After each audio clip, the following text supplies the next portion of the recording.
ጤና ይስጥልኝ የተከበራችሁ ተመልካቾቻችን በያላችሁበት ሰላምታችን ይድረሳችሁ። ይህ ዘወትር ሰኞ፣ ረቡዕና አርብ በቀጥታ በዚህ ሰዓት ወደ እናንተ የሚደርሰው ዳጉ ቀጥታ ስርጭት ውይይታችን ነው። ዛሬ በዳጉ ውይይታችን የመኸር እርሻ ዝግጅት በተለይም ክልሎች ላይ ምን ይመስላል የሚለውን በስፋት የምንወያይ ይሆናል። እንግዲህ በሀገሪቱ የምጣኔ ሀብት መሰረትና የምግብ ዋስትና ማረጋገጫ የሆነው ግብርና ከፍተኛ ትኩረት የሚሻ ዘርፍ ነው። ግብርና ሚኒስቴር በየዓመቱ በሚያወጣው ሪፖርት መሰረትም በዘርፉ መሰረታዊ ለውጦች እየታዩ እንደሆኑ ነው ሪፖርቶቹ የሚያሳዩት። ለዚህም ደግሞ የኩታ ገጠም እርሻ መስፋፋት፣ የግብርና ግብዓቶች በድጎማ መቅረባቸው እንዲሁም መካናይዜሽን ማስፋፋት ላይ በትኩረት መሰራቱ ነው እንደ አብነት የሚነሳው። በዚህም በ2016-17 የምርት ዘመን 610 ሚሊዮን ኩንታል ምርት ተሰብስበዋል። በዘንድሮ 2017-18 የመኸር እርሻም እንደ ሀገር 21 ሚሊዮን ሄክታር መሬት በማልባት 690 ሚሊዮን ኩንታል ሰብል ለመሰብሰብ ነው የታቀደው። እንግዲህ ይህንን እቅድ ለማሳካት ክልሎች በተጨባጭ መሬት ላይ ምን እየሰሩ ይገኛሉ፣ የግብዓትና የቴክኖሎጂ አቅርቦትስ ምን ይመስላል ስንል እንዲሁም የአየር ሁኔታንም ጨምሮ በስፋት ውይይት ልናደርግበት እዚህ ስቱዲዮ እንግዶች ጋብዘናል። ከአፍታ ቆይታ በኋላ እንመለሳለን። አብራችሁን ቆዩ።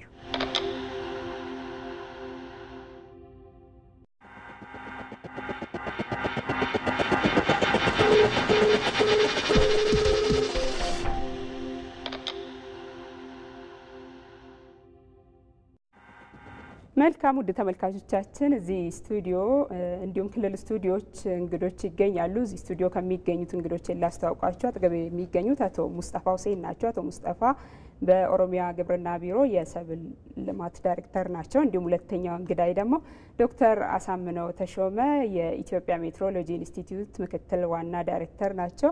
እንዲሁም ከክልል ስቱዲዮች ከባህር ዳር ስቱዲዮ ዶክተር ማንደፍሮ አስላከ የአማራ ክልል ግብርና ቢሮ የሰብል ልማት ዳይሬክተር እንዲሁም ከሐዋሳ ስቱዲዮ አቶ ባንጉ በቀለ የሲዳማ ክልል የግብርና ቢሮ የእርሻ ዘርፍ ምክትል ቢሮ ኃላፊ በኋላ ላይ ከኛ ጋር ቆይታ የሚያደርጉ ይሆናል። እንግዶቻችን እዚህ ስቱዲዮም ክልል የምትገኙ እንኳን ደህና መጣችሁ ለማለት እወዳለሁ። እንኳን ደህና ቆየሽ።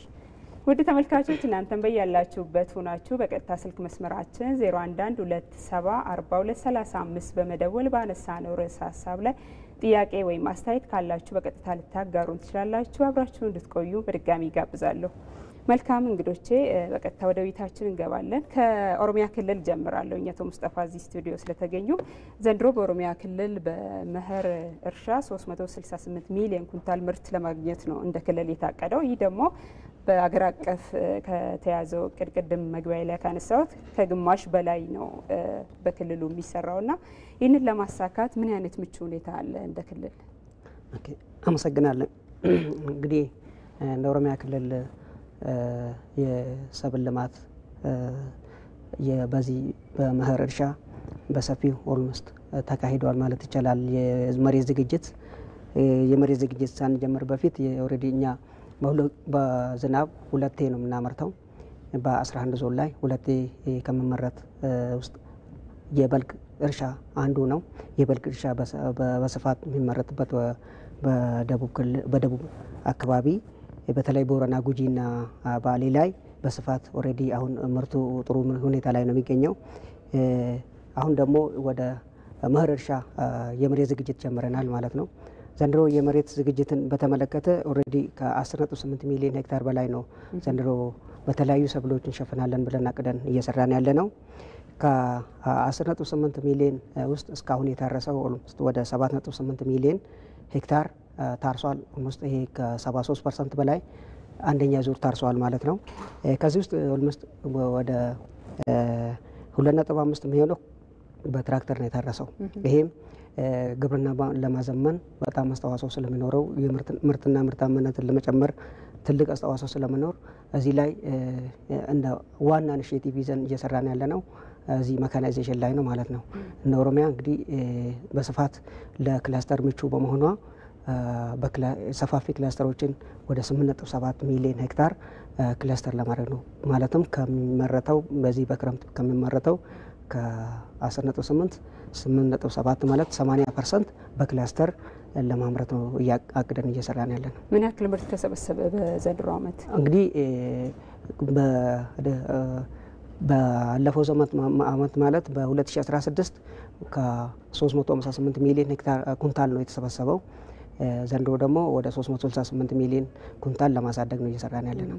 መልካም ዶክተር አሳምነው እንግዲህ ለአየር ሁኔታ ለግብርና ስራ በጣም ወሳኝነት እንዳለው ይታወቃልና ዘንድሮ የአየር ትንበያው ምንድን ነው የሚያሳየው? ለግብርና ስራ ምን ያክል ምቹ ሁኔታ አለ? እሺ አመሰግናለሁ ሃይማኖት። እንግዲህ በሜቴሮሎጂ የወቅቶች አከፋፈል መሰረት 3 ወቅቶች አሉ። ክረምት፣ በልግና በጋ የሚባሉ ወቅቶች እያንዳንዳቸው 4 ወራት ያላቸው ናቸው ማለት ነው። ስለሆነም እነዚህን ወቅቶች መሰረት በማድረግ የኢትዮጵያ ሜቴሮሎጂ ኢንስቲትዩት ወቅቶች ከመጀመራቸው አንድ ወር ቀደም ብሎ በእያንዳንዱ ወቅት ስለሚኖረው የዝናብ መጠንና ስርጭት እንደዚሁም የሚኖረው የዝናብ መጠንና ስርጭት ለግብርና፣ ለውሃ፣ ለጤና፣ ለአካባቢ ጥበቃና ለተለያዩ ሴክተሮች ምን አይነት አዎንታዊና አሉታዊ ተጽዕኖ ሊያሳድር ይችላል የሚለውን ትንበያዎችና ምክረ ሀሳቦችን ያዘጋጃል ማለት ነው። ስለሆነም የኢትዮጵያ ሜቴሮሎጂ ኢንስቲትዩት ለዘንድሮ ለክረምት 2017-18 ዓ.ም ባለፈው ወር ላይ ትንበያ ሰጥቷል ማለት ነው። እንግዲህ ትንበያዎች በሚሰጡበት ወቅት ታሳቢ የሚደረጉ የተለያዩ የአየር ሁኔታ ክስተቶች አሉ። ምክንያቱም የአየር ሁኔታ በአንድ ሀገር በአንድ አህጉር ብቻ የሚወሰን ስላይደለ በከባቢ አየር ውስጥ በየብስ ላይ በውሃ አካላት ላይ የሚፈጠሩ የአየር ሁኔታ ክስተቶች በእኛ ሀገር በየዕለቱ በየወሩ በየወቅቱ በሚኖረው የዝናብ መጠንና ስርጭት የራሳቸው የሆነ አዎንታዊም አሉታዊም ተጽዕኖ ሊያሳድሩ ስለሚችሉ ማለት ነው። ስለሆነም በዘንድሮ በክረምት 2017-18 ዓመተ ምህረት በተለይም የምስራቅና የመካከለኛው ፓሲፊክ ውቅያኖስ ወይንም የዓለምን የአየር ሁኔታ ይወስነዋል ተብሎ የሚነገረው የትልቁ ውቅያኖስ የባህር ወለል ሙቀት ከመደበኛው ጋር የተቀራረበ የባህር ወለል ሙቀት ሊኖረው እንደሚችል ከዚሁ ጋር ተያይዞ እንግዲህ ከደቡባዊ ህንድ ውቅያኖስና ከአትላንቲክ ውቅያኖስ ላይ በመነሳት ወደ ሀገራችን የሚገባው እርጥበት አዘል የአየር ሁኔታ በዘንድሮ ክረምት የተስፋፋና የተጠናከረ ሊሆን እንደሚችል ሳይንሳዊ ትንታኔዎችን በማድረግ ከግንዛቤ ተወስዷል ማለት ነው። ስለሆነም እንግዲህ በዘንድሮ በክረምት ከሰኔ እስከ መስከረም ባሉት ወራት ውስጥ ትንበያውን ለመጠቆም ያህል በተለይም እንግዲህ የደቡብና የምስራቅ ትግራይ ዞኖች፣ የሰሜንና የደቡብ ወሎ ዞኖች፣ የሰሜን ሸዋ፣ የአማራ ክልል፣ የኦሮሚያ ክልል ዞኖች፣ የአፋር ክልል በእነዚህ አካባቢዎች ላይ በብዙ ቦታዎቻቸው ላይ ከመደበኛ በላይ የሆነ የዝናብ መጠንና ስርጭት እንደሚኖራቸው፣ በአንጻሩ እንደዚሁ የመካከለኛውና የምዕራብ አማራ ክልል ዞኖች፣ የቤኒሻንጉል ጉሙዝ ክልል፣ የምዕራብ ኦሮሚያ ዞኖች በእነዚህ አካባቢዎች ላይም እንደዚሁ መደበኛና ከመደበኛ በላይ የሆነ የዝናብ መጠንና ስርጭት እንደሚኖራቸው ትንበያ ተሰጥቷል ማለት ነው። በተጨማሪም እንደዚሁ ለመካከለኛው የሀገራችን አካባቢዎች ላይም እንደዚሁ ከመደበኛ በላይ የሆነ የዝናብ መጠንና ስርጭት እንደሚኖር ትንበያ ተሰጥቷል ማለት ነው።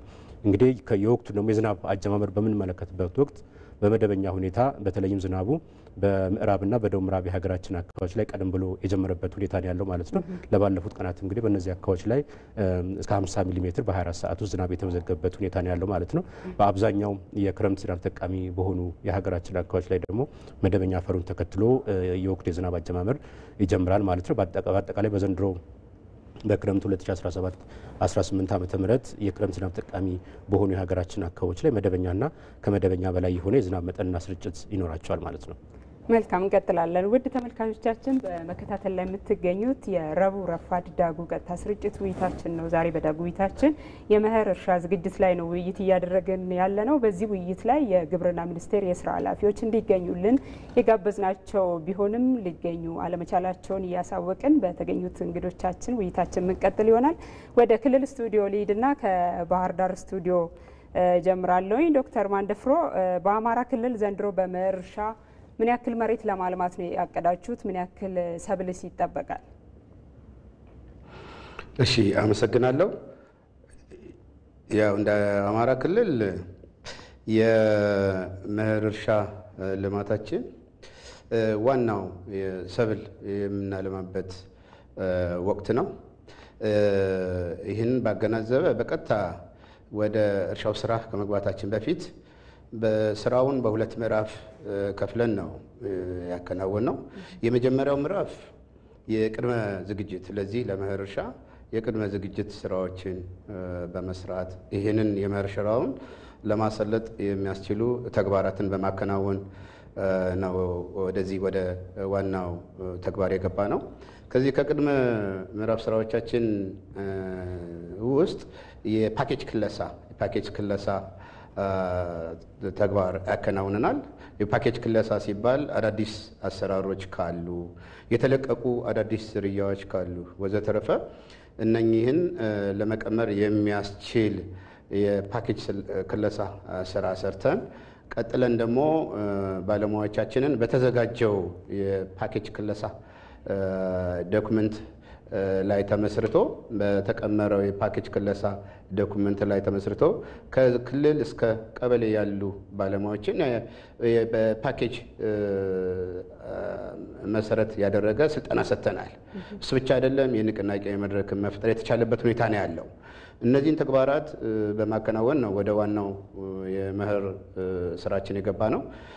ቀደም ወደ ተነሳው ጥያቄ ለመግባት ያክል እንግዲህ እንደሚታወቀው አማራ ክልል ላይ በ16-17 ምርት ዘመን በተመሳሳይ ወቅት ወደ 5.2 ሚሊዮን ሄክታር በማልማት ወደ 170 ሚሊዮን ኩንታል ምርት ያመረትንበት ሁኔታ ነው የነበረው።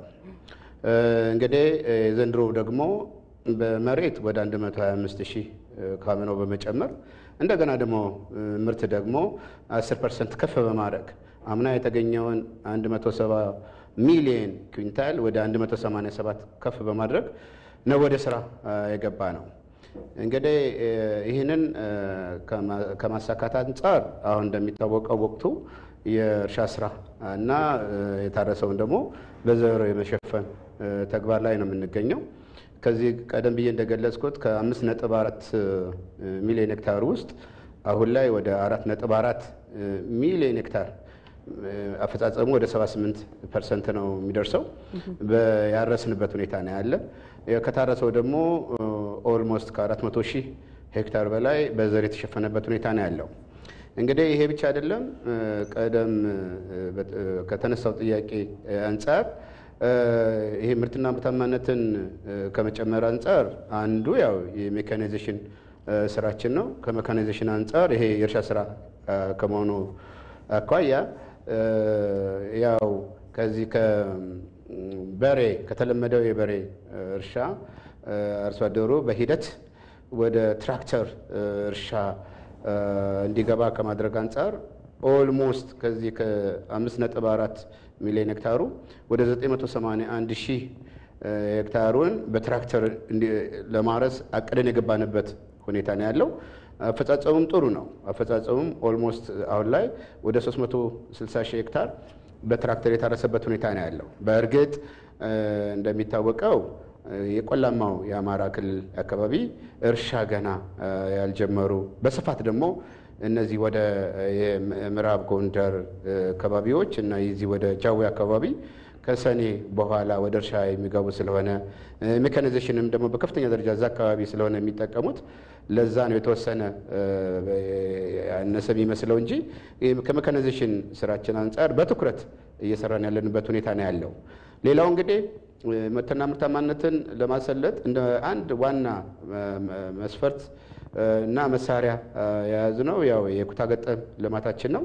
ከኩታ ገጠም ልማት አንጻር ከአጠቃላይ ለማልማት ካቀድነው ወደ 2.7 ሚሊዮኑን 2.7 ሚሊዮን ሄክታሩን ኦልሞስት ከ50% በላይ ያለውን በዚህ በኩታ ገጠም ለማልማት ልናገኝ ካሰብነው ምርት ደግሞ ከ187ቱ ደግሞ ሚሊዮኑ ኩንታል ላይ ወደ 116-17 የሚሆነውን 116-17 ሚሊዮን ኩንታሉን በዚህ በኩታ ገጠም ልማት ለማግኘት ነው እየጣርን ያለ ነው እየሰራን ያለ ነው። ከዚህ አንጻር የእርሻ ስራውም የዘር ስራውም የዚህ የኩታ ገጠም ልማት ተግባራትም እንደገና የሜካናይዜሽን ስራችንም በጥሩ ሁኔታ እየሄደ ነው ማለት ይቻላል። መልካም ዶክተር መለሳለሁ እርሶ ጋር ወደ ሲዳማ ክልል ሊድና ሐዋሳ ስቱዲዮ የሚገኙት እንግዳችን አቶ ባንጉ በሲዳማ ክልል ተመሳሳይ ጥያቄ ላንሳውሎት ለዘንድሮ የመኸር እርሻ ምን አይነት ምርት ምን ያክል ምርት ለማግኘት ነው የታቀደው? እስካሁን ያለው የዝግጅት ስራስ ምን ይመስላል? እሺ አመሰግናለሁኝ። እንደ ሲዳማ ክልል አምና ጀምረን 668 የሚባሉ ፓኬጆች የቤተሰብ ብልጽግና ምግብ ዋስትና ለማረጋገጥ የተቀረጹ ፓኬጆች አሉ። 8 ኢኒሼቲቭ እና 68 ፓኬጆች ከዛ ውስጥ አንድ ኢኒሼቲቭ እና 19 ፓኬጆች የእርሻን የሚመለከት ነው። እነዛ ፓኬጆች ትንሽ መሬት ላይ ብዙ ምርት መስጠት የሚችሉ ፖቴንሻሊ ማምረት የምንችልባቸው ብዙ አርሶ አደር መሳተፍ የሚችሉት እነዛን በመለየት ወደ ስራ የገባንበት ሁኔታዎች ነበሩ። ከአምና መኸር ጀምረን ነው ወደ ስራ የገባነውና እነዛን ፓኬጆች በሶስቱም ሲዝን ላይ ነው ወደ ማምረት የምንገባው፣ በመኸር በበጋ መስኖና በበልግ ወቅት። እንግዲህ እንደሚታወቀው አምናም በመኸር ወቅት ጥሩ ምርት እና ጥሩ ጊዜ ነበር ማለት ይቻላል። በመስኖም ወቅት ብዙ በክላስተር ሆርቲካልቸር ላይ ፖቴንሻሊ ገብተን በክላስተር በማልማት ጥሩ ምርትና ማግኘት የቻልንበት ሁኔታዎች ሁሉ ነበሩና አሁንም በበልግ ወቅት ወደ 136,000 ሄክታር በላይ ከ50,000 ሄክታር በላይ በክላስተር በማልማት 18.5 ሚሊዮን ኩንታል ምርት እየጠበቅን ያለንበት ሁኔታዎች ነበሩ።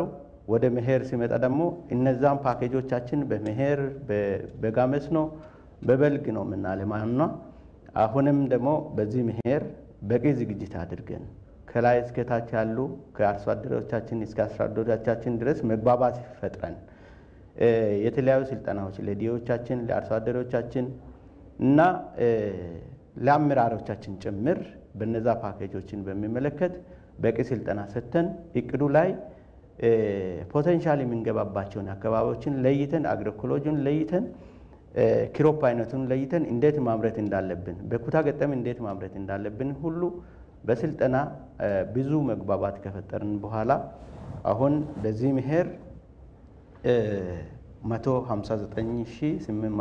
159,816 ሄክታር በላይ በአዝርዕት በስራ ስርና በሆርቲካልቸር ማለትም በጓሮ አትክልት ለማልማት አቅደን ከዛም ደግሞ 16.8 ሚሊዮን ምርት ለማግኘት ብርቱ ጥረት እያደረግን እንገኛለን። ከዛ ውስጥ ደግሞ ከ50,000 ሄክታር በላይ በክላስተር ወይም በኩታ ገጠም ለማልማት እቅድ ይዘን ነው ያለነው።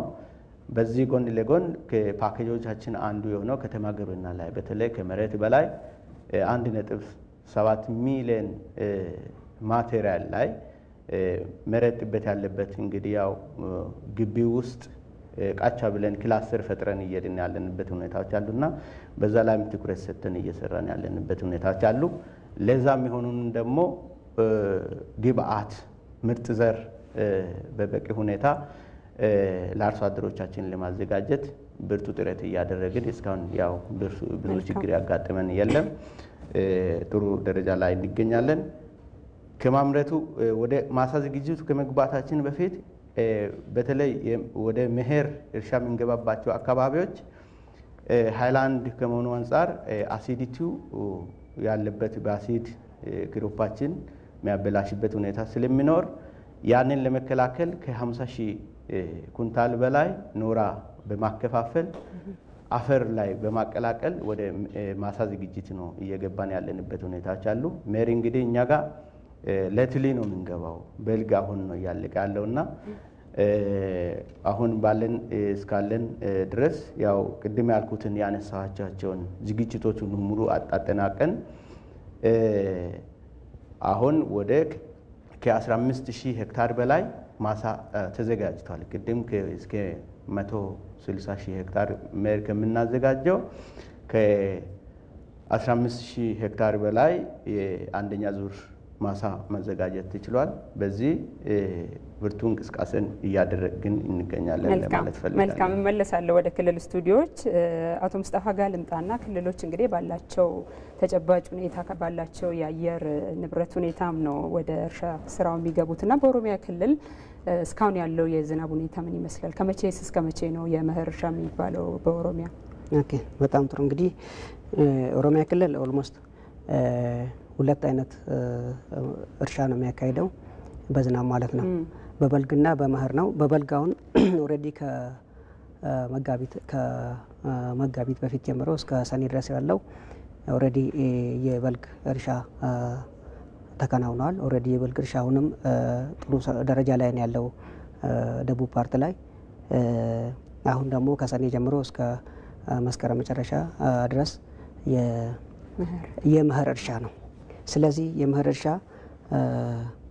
ለማሳካት ምንድነው መስራት ያለብን ብለን ቅድመ ዝግጅት አድርገናል። ቅድመ ዝግጅት ምን ላይ ነው አትኩረን መስራት ያለብን ብለን በተለይ ሜካናይዜሽን ላይ ኦሮሚያ እንደምታውቁ እንግዲህ ለሜካናይዜሽን በጣም ምቹ ከመሆኗ አርሶ አደሮች በብድር ኮምባይነርና ትራክተር እንዲያገኙ ግብርና እንዲዘምን መንግስት ባመቻቸው የብድር ሁኔታ ብዙ አርሶ አደሮች ወደዚህ እንዲመጡ ተደርገዋል። ኦልሞስት ከ8600 በላይ ትራክተሮች በክልል ውስጥ አሉ። እነሱ ሰርቪስ እየሰጡ ነው። ይሄ ግብርናን ለማዘመን ትልቅ አስተዋጽኦ አለው። ምርትና ምርታማነትን ለመጨመርም ትልቅ አስተዋጽኦ አለው። እዚህ ላይ ነው አሁን ትኩረት አድርገን እየሰራን ያለ ነው። ሰፊውን ኦልሞስት ከ55% ከምናርሰው 55%ቱን በትራክተር ነው መታረስ አለበት ብለን አቅደን እዚህ ላይ ሞባይላይዝ አድርገን እየሰራን ያለ ነው። እንግዲህ ይሄ ከቦታ ወደ ቦታ ሲዩቴቢሊቲ በተለይ አልቲቲዩድ ላይ ሊገደብ ይችላልና ለዚህ ነው 55% ይሆናል። ባለፈው አመት የመኸር እርሻ ምን ያክሉ ነው በትራክተር የታረሰው? እንግዲህ አምና ወደ 4.9 ሚሊዮን ሄክታር ነው በትራክተር የታረሰው አጠቃላይ የበልግና የክረምት። ስለዚህ ዘንድሮ ደግሞ ወደ 5.9 ሚሊዮን ነው ለማሳደግ እየሰራን ያለ ነው። በቂ ነው ማለት እንችላለን። ማለት አሁን ክልሉ ካለው የቆዳ ስፋት ያቀዳችሁትም 10.8 ሚሊዮን ሄክታር መሬት ነው እና በአጠቃላይ ከዚህ ውስጥ ያላቸው ትራክተር ደግሞ 8600 ያክል ነው። በቂ ነው ወይ? ኦኬ አሁን እዚህ ላይ አሁን ማየት ያለብን ሰፊ አርሶ አደሮች ይህንን የትራክተር ፍላጎት አላቸው። ትራክተሩን መጠቀም ይፈልጋሉ። እኛም የምናበረታታው ይህንን ነው። ቢሆንም ግን የመሬት አቀማመጡ የሚያስቸግርባቸው ቦታዎች አሉ።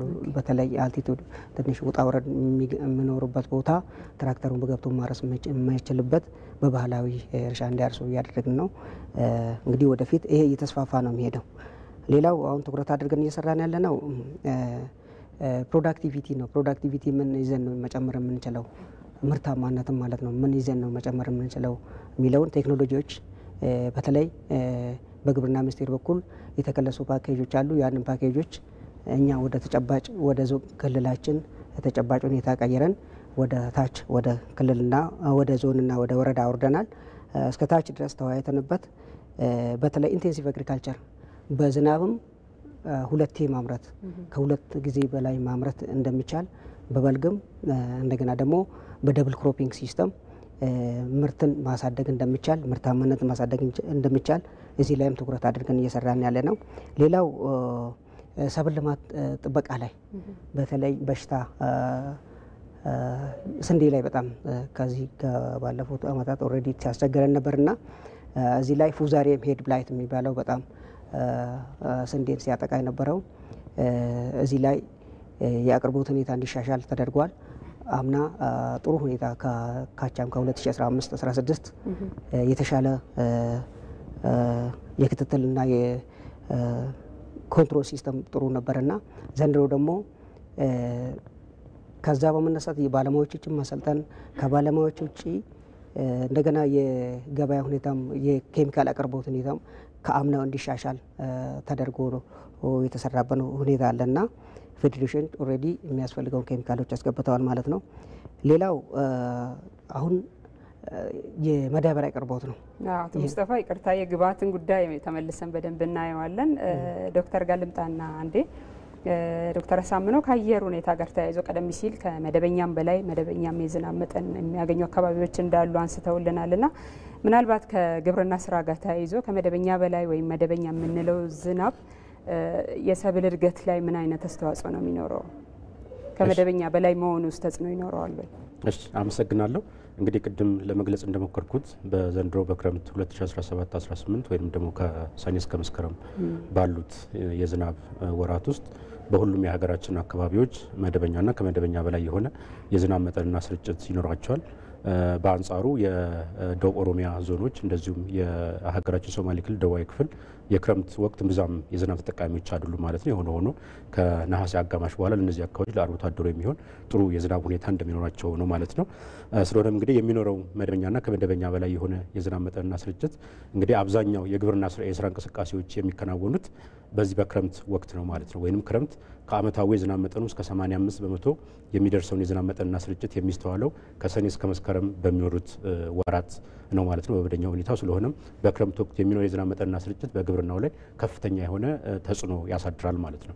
ስለሆነም በዘንድሮ እንግዲህ ቅድም ለማለት እንደሞከርኩት በትንበያው መሰረት መደበኛና ከመደበኛ በላይ የሆነ የዝናብ መጠንና ስርጭት ይኖራል። ስለሆነም ይሄ የሚኖር የዝናብ መጠንና ስርጭት በተለያዩ የሀገራችን አካባቢዎች ላይ የተለያዩ የግብርና የስራ እንቅስቃሴዎችን ለማከናወን እጅግ ከፍተኛ ጠቀሜታ ይኖረዋል ማለት ነው።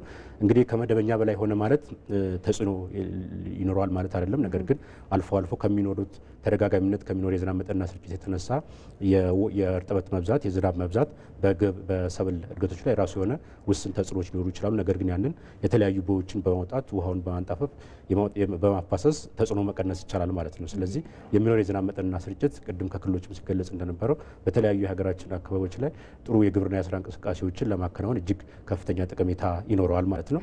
በአንጻሩ ደግሞ እንግዲህ በየዕለቱ በክረምት ባሉት ወራት ባሉት ቀናት ውስጥ ዝናቦች ይኖራል ማለት ላይሆን ይችላል።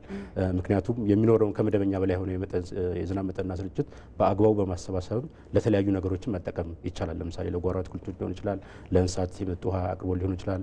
ለተለያዩ ነገሮች መጠቀም ስለሚያስችል ያን ያህል የከፋ ተጽዕኖ ላይኖረው ይችላል። ነገር ግን በማሳዎች ውስጥ ይሄ ባለፈው ከበልግ ጀምሮ 200 የሚደርሱ የሀገራችን አካባቢዎች ላይ በ24 ሰዓት ውስጥ ከ30 ሚሊ ሜትር እስከ 102 ሚሊ ሜትር እጅግ ከባድ መጠን ያለው ዝናብ የተመዘገባቸው የሀገራችን አካባቢዎች አሉ ማለት ነው። ስለሆነ በቀጣዩ በክረምት ወራትም ይሄ በተለይም በሐምሌና በነሐሴ ወራቶች ላይ ተደጋጋሚነት ያላቸው ከባድ መጠን ያለው ዝናብ ሊኖር ይችላል ማለት ነው።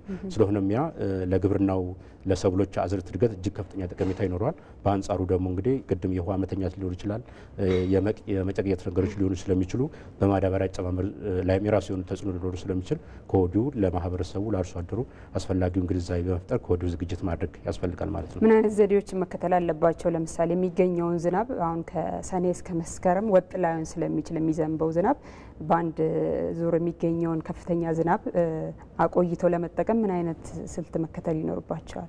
አመሰግናለሁ። እንግዲህ በውሃና ኤነርጂ ሚኒስቴር በተለይም ግድቤን በደጀ የሚል በተለያዩ የሀገራችን አካባቢዎች ላይ ቴክኖሎጂ ተግባራዊ እየተደረገ ይገኛል ማለት ለአብነትም በቦረና ዞኖች፣ በጉጂ ዞኖች፣ በጎንደር አካባቢ ይሄ ግድቤን በደጀ ወይም ደግሞ ውሃን ከጣራ ላይ የሚዘንበውን ዝናብ ከጣራ ላይ የማሰባሰብ ቴክኖሎጂ ማለት ነው። ስለሆነም ያንን በመጠቀም እንግዲህ ቅድም እንደገለጽኩት በክረምቱ በሁሉም ቀናቶች ዝናብ የተለያየ መጠን ያለው ዝናብ ሊኖር ይችላል። ከቀላል እስከ ከባድ መጠን ያለው ዝናብ ሊኖር ስለሚችል ስለሆነ አልፎ አልፎም ደግሞ ደረቅ ሰመናቶች ሊኖሩ ስለሚችሉ እነዚህ የሚኖረው የዝናብ መጠንና ስርጭት በአግባቡ በመሰብሰብ ለተለያዩ ነገሮች መጠቀም ያስፈልጋል ማለት ስለሆነ ውሃን የማጠራቀም እንደ የማቆር ስራዎች መሰራት ያስፈልጋቸዋል ማለት ነው።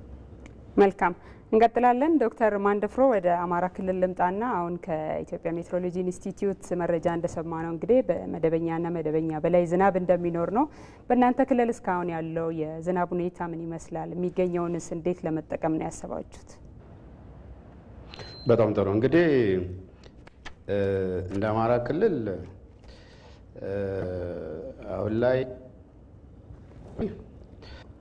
የዝናቡ ዘግይቶ የመግባት እንደገና ደግሞ አልፎ አልፎ ያው የመቆራረጥ ችግሮች ነበሩብን። አሁን ላይ ያ የተስተካከለበት ሁኔታና ዝናቡ ቅድም ከሜትሮሎጂ ባለሙያ እንደተገለጸው ለእርሻው በተመቸ ሁኔታ በስርጭትም በመጠንም እየጣለ እንደተባለው መልካም ዶክተር ተመልሰን እንመጣለን። ወደ ሀዋሳ ስቱዲዮ እንሂድና አቶ ባንጉ የአገሪቱን የግብርና ምርት ውጤቱ ጥራቱን የጠበቀ እንዲሁም ደግሞ ለሀገር ውስጥ ኢንዱስትሪዎችን በቂ ግብዓት ለማቅረብ የምርትን ጥራት መጠበቅ አስፈላጊ ነውና ከዚህ አንጻር በሲዳማ ክልል በዘንድሮ የመኸር እርሻ ምርት ጥራት ላይ ምን አይነት ዝግጅት ነው ያደረጋችሁት? አመሰግናለሁ። እንግዲህ መኸር ላይ ስንገባ ብዙ ዝግጅት ነው ቅድም እንዳልኩት አድርገን እየገባን ያለ ነው። መኸር እንግዲህ ስንዴ በተለይ የአዝርዕት ሰብሎች ላይ አንዳንድ አስቸጋሪ የሆኑ በሽታዎች ሊከሰቱ ይችላሉ። አምናም አንዳንድ ቦታዎች ላይ የተከሰቱበት ሁኔታዎች ነበሩ። እኛ መጀመሪያ አሁን ምንድነው ያደረግነው? አሰስመንት ነው የሰራነው በየአካባቢው አምና ላይ ምን አይነት ሰብል ላይ ምን አይነት በሽታ ነው የተከሰተው፣ ምን አይነት ሜካኒዝም ነው የተጠቀምነው። ያንን መከላከል ተችሏል ወይ አልተቻለም የሚለውን ሁሉ አሰስመንት ሰርተን ወደ ስራ የገባንበት ሁኔታዎች አሉና ቅድም የጠቀስኳቸው ፓኬጆች እንግዲህ ያው ትልቅ ፋይዳ ያላቸው ፓኬጆች ናቸው። ብዙ ምርት ጠባብ መሬት ላይ ብዙ ምርት ከመስጠት አንጻር ገቢ ከማስገኘት አንጻር ብዙ ምርት የሚሰጡት ናቸው። ተለይቶ ወደ እንደ ሲዳማ ክልል እንደ ፓኬጅ ቀርጸን ወደ ስራ የገባ ነውና በነዛ ፓኬጆች ላይ ሙሉ ፓኬጅ እንግዲህ ያው ቴክኖሎጂ አጠቃቀም ተጠቅመን ብዙ ምርት ለማግኘት ነው። ብዙ ምርት ይሄ ምርት ደግሞ ለኢንዱስትሪ ግብዓትም እጅግ ጠቀሜታ ያላቸው ከመሆኑ አንጻር ልዩ ትኩረት ሰጥተን ነው የምንሰራውና ከማሳ ዝግጅት ጨምሮ ከበሽታ ቁጥጥር ጋር ያሉ ነገሮችን ጋር በመነጋገር ብርቱ ጥረት ነው የምናደርገው። በሽታ ክስተት እንዴት ሊከሰት ይችላል፣ እንዴት መቆጣጠር አለብን፣ ምን አይነት ዘዴ መሄድ አለብን የሚለውን ለይተን በባህላዊ በኬሚካሊ የምንጠቀምባቸውና የምንሄድባቸው ዘዴዎችን ሁሉ ለይተን ነው ወደ ስራ እየገባን ያለንበት ሁኔታዎች አሉና እንደኛ አካባቢ እዚህ አግሮ ፕሮሰሲንግ ኢንዱስትሪም ስላለ ወደዛም የሚገቡ ምርቶች አሉ። ለምሳሌ እና አቮካዶ የሚመሳሰሉና ሌሎችም እንደ ሀገርም ኤክስፖርት የሚሆኑ ኢምፖርት ኤክስፖርት ላይ ትልቅ ቫልዩ ያላቸው ምርቶች ስለምናመርት በነዛ ላይ ልዩ ትኩረት ሰጥተን ነው የምንሰራው። አርሶ አደሮቻችን ላይ ብዙ ግንዛቤ ፈጥረን ዲዮቻችን ጥሩ ስልጠና ወስደው ወደ ስራ የምንገባበት ሁኔታዎች አሉ። ያንን ደግሞ እኛ እንደ ክልል፣ እንደ ዞን፣ እንደ ወረዳ ብርቱ ክትትልና ድጋፍ በማድረግ ምንድነው እየተከሰተ ያለው የሚለውንም ለመለየት ጥራቱንም ከመጠበቅ በብዛት ከማምረትም አንጻር ብዙ ጥረት ነው የምናደርገው። ይሄንን ጉዳይ የሚከታተሉ ጥራት የሚከታተሉ ኳራንቲን የሚሰሩ ባለስልጣን ራሱን የቻለ ከነዛ ጋር የእጽዋት ክሊኒክ ላቦራቶሪዎች ሁሉ አሉንና ከምርምርም ጋር ሆነን ከማሳ ዝግጅት ከዘር ጥራትም ጭምር መጀመሪያው ጀምረን ያንን ቅድመ ሁኔታ አሟልተን የምንሄድበት ሁኔታዎች ስላሉ ልዩ ትኩረት የምንሰጥበት መሆኑን ብቻ ለማሳወቅ ነው። መልካም እንቀጥላለን። አንድ ደዋይ መስመር ላይ ስላሉን የደዋያችን ሐሳብ እንስማና እንመለሳለን። ጤና ይስጥልን። ድምጾታ ይሰማም። ድምጾትን ይጨምሩና ራስዎትን ያስተዋውቁ። በቅድሚያ አመሰግናለሁ። ወንድም ተካፋላለሁ ከአምቦ። መልካም። የዳጉ ዝግጅት የማህበረሰቡን ችግር ለመቅረፍ የሚያደርገው ጥረት ከፍተኛ ስለሆነ በቅድሚያ ላመሰግን ይገባኛል ዝግጅቱ። ይህን ካልኩ በኋላ ከድህነት ለመውጣት ባለብዙ ዘርፍ እንቅስቃሴ ኢኮኖሚ እንቅስቃሴ ማድረግ ያስፈልጋል።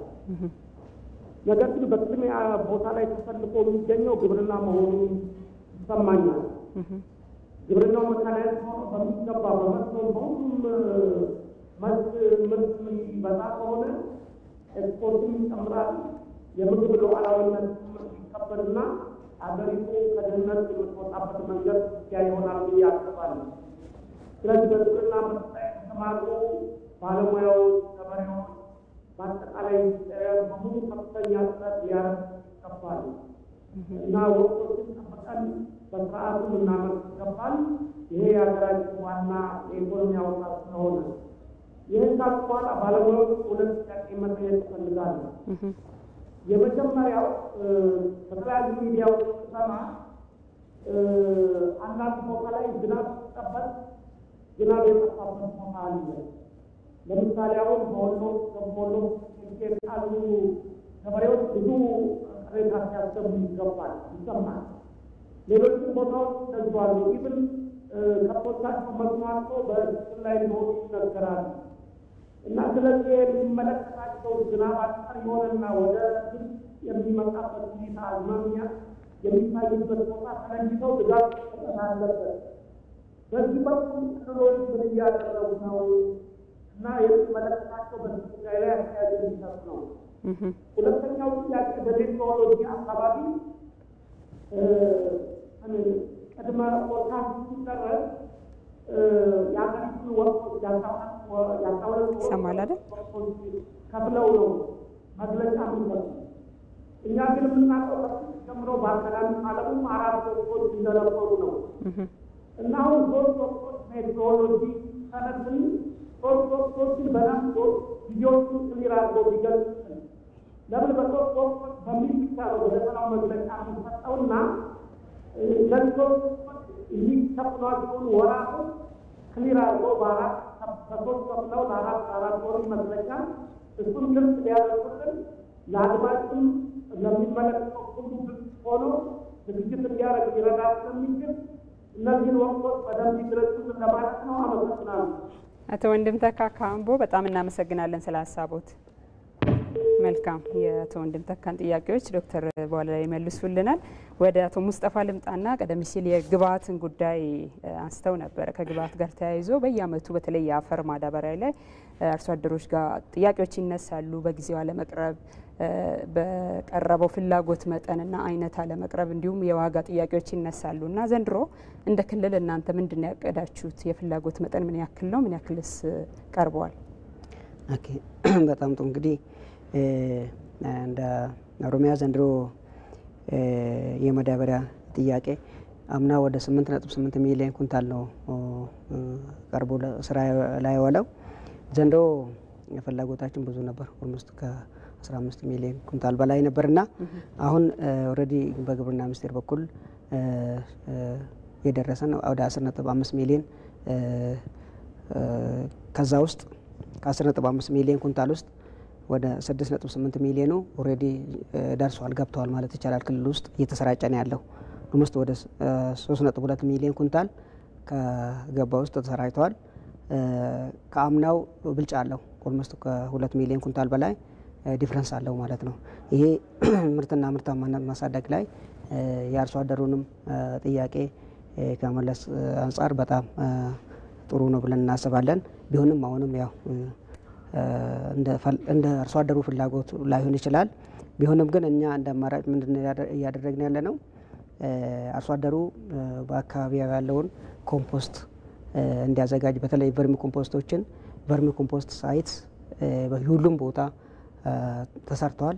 አርሶ አደሩ በየቤቱ ደግሞ ያንን የቨርሚ ትል ወስዶ የቨርሚ ኮምፖስት እንዲያዘጋጅና ያንን የማዳበሪያ ፍላጎት እንዲቀንስለት እንዲያደርግ እዛ ላይ እየሰራን ያለ ነው። ኦልሞስት ወደ 4.6 ሚሊዮን ሄክታር በኮምፖስት በመደበኛ ኮምፖስትና በቨርሚ ኮምፖስት እንዲሸፈንና የማዳበሪያ ፍላጎቱን እንዲቀንስልን አድርገን እየሰራን ያለ ነው። ኦልሞስት ይሄ ጥሩ ተሞክሮ ነው ማለት ይቻላል። ሁሉም ወረዳ ላይ አንዳንድ የቨርሚ ሳይት ማለትም ትሉን የምናራብበት ሳይት ሰርተናል። ከዛ አርሶ አደሮቹ ወስደው ይህንን የቨርሚ ኮምፖስት ለመሬት ለምነት ለአሲዳማነት በጣም ጥሩ አሲዳማነትን ለመቀነስ ጥሩ አስተዋጽኦ ያለውን ስራ እንዲሰሩ እያደረግን ያለ ነው። ሌላው ደግሞ የማዳበሪያ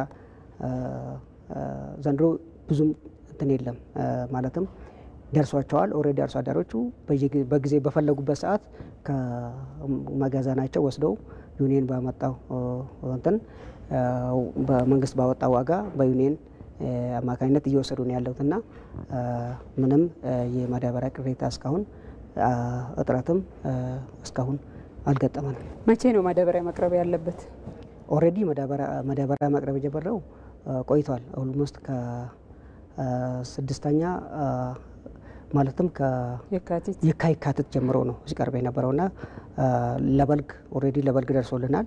አሁንም ደግሞ 6.8 ኩንታል ደርሷል። እየቀረው ደግሞ ያው ከስር እያሰራጨን ያለ ነው። አሁን ባነሱልን ቁጥር መሰረት አቶ ሙስጠፋ ክልሉ ያለው ፍላጎት 15 ሚሊዮን ኩንታል ማዳበሪያ ነው።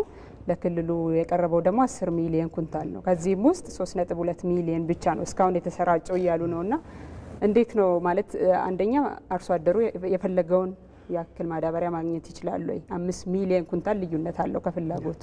ሁለተኛ እስካሁን የቀረበው 3.2 ሚሊዮን ብቻ ነው።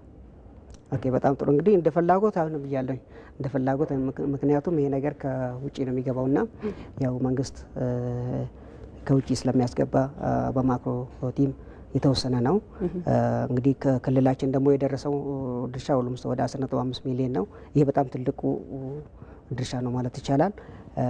ይህንን ደግሞ ለማካካስ ሌላው ምርታማነቱ እንዳይቀንስ ለማድረግ ቅድም እንዳነሳሁት ኮምፖስቶችን በተለይ ቨርሚ ኮምፖስት በጣም እያበረታታን ያለ ነውና ስርጭቱን በተመለከተ ደግሞ የማዳበሪያ ስርጭት ኦልሬዲ ዴይሊ ነው እየተሰራጨ ያለው።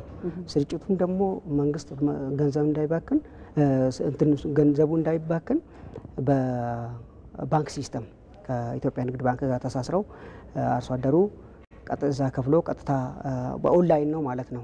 ስለዚህ ገንዘቡን ቀጥታ ይገባል፣ አርሶ አደሩም ያለ እንግልት ቀጥታ ማዳበሪያውን ያገኛል ማለት ነው። አሁን የቀረው ኦልሞስት የደረሰው ኦልሬዲ ወዲያው ተሰራጭቶ ያልቃል ማለት ይቻላል።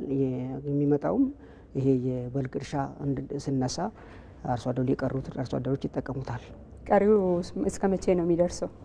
እንግዲህ እኛ በዚህ ወር ውስጥ ኦልሬዲ ሊደርሰን ይገባል። ምክንያቱም ኦሮሚያ እንግዲህ ከሰኔ ጀምሮ እስከ መስከረም ድረስ ይዘራል።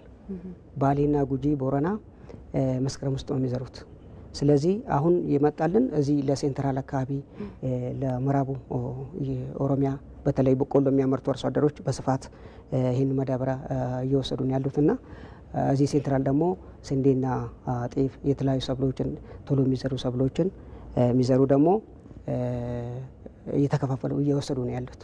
መልካም እንቀጥላለን። አቶ ሙስጠፋ ዶክተር አሳምነው ቀደም ሲል ደዋያችን አንድ ጥያቄ አንስተው ነበር። ለእርስዎም የመጨረሻ ጥያቄ ላርግና ከወቅቶች ጋር ተያይዞ በሀገራችን 4 ወቅት እንዳለን ነው የሚታወቀው። ግን ሜትሮሎጂ 3 ወቅቶችን ነው ብዙ ጊዜ የሚገልጸው። የትኞቹ ወራት ነው የሚል ነገር አነሱ። እሱን ግልጽ ያርጉልንና። እሺ፣ አመሰግናለሁ ሃይማኖት። አመሰግናለሁ ተመልካቻችን ወንድም ተካ ከአምቦ። እንግዲህ የቅድም መግቢያ ላይ ለመግለጽ እንደሞከርኩት የአየር ሁኔታ በአንድ ሀገር በአንድ አህጉር ብቻ የሚከሰት የሚፈጠር የሚገደብ ስላይደለ የተለያዩ ዓለም አቀፋዊ የአየር ሁኔታ ክስተቶች ከግንዛቤ ውስጥ ይገባሉ። ለምሳሌ ትንበያዎች በምናዘጋጅበት ወቅት ከፀሐይ ኃይል ጋር ተያይዞ ከሰሜን ንፍቀ ክበብ የምድር ወገብ አካባቢ ደቡብ ንፍቀ ክበብ የሚፈጠሩ የአየር ሁኔታ ክስተቶችን ከግንዛቤ ውስጥ እናስገባለን። አንደኛው እሱ ነው። ሁለተኛው ደግሞ ወቅቶችን ለመከፋፈል የመጀመሪያው የግብርና በሀገራችን የሚከናወኑ የግብርና የስራ እንቅስቃሴዎች ነው ማለት ነው። ለምሳሌ አንድ አዝርዕት ተዘርቶ ከሚዘራበት እስከሚሰበሰብበት ድረስ ያለው የእርጥበት ፍላጎት ያለው የዝናቡ አጀማመር ያለው የዝናቡ አወጣጥ ርዝማኔ ለምሳሌ ክረምት የምንለው ከሰኔ እስከ መስከረም ያሉትን ወራት ነው የሚያጠቃልለውና ከዛ ውስጥ ከአራቱ ወራት ውስጥ በሐምሌና በነሐሴ ከፍተኛ የዝናብ ሁኔታ ከፍተኛ የዝናብ እርጥበት የሚኖረው ማለት ነው። ስለሆነ የግብርናውን የስራ እንቅስቃሴ እንመለከታለን ማለት ሌሎች ደግሞ ጂኦግራፊ ከሆኑ አካባቢዎችን እንመለከታለን። ለምሳሌ በክረምት ወቅት አሁን ሁሉም የሀገራችን አካባቢዎች በተመሳሳይ ሁኔታ ዝናብ የሚያገኙ አይደሉም ማለት ነው። ስለዚህ የግብርናውን ሁኔታ እንመለከታለን። የሚኖረውን የዝናብ መጠንና ስርጭትም እንደዚሁ ከግንዛቤ ውስጥ እናስገባለን ማለት ነው።